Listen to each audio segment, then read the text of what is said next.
ద్వితీయోపదేశకాండము 15వ అధ్యాయము. అప్పులు రద్దు చేయడం.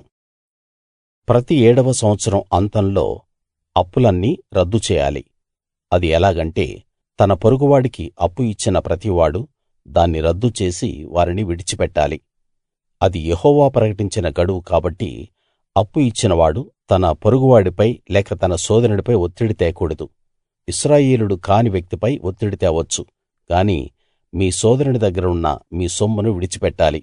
మీరు స్వాధీనం చేసుకోడానికి యెహోవా దేవుడు మీకు స్వాస్థ్యంగా ఇస్తున్న దేశంలో యెహోవా మిమ్మల్ని తప్పకుండా ఆశీర్వదిస్తాడు.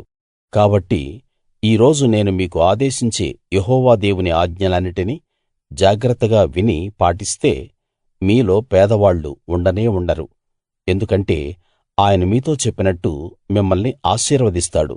కాబట్టి మీరు ఇతరులు అనేకులకు అప్పిస్తారు కానీ అప్పు చెయ్యరు.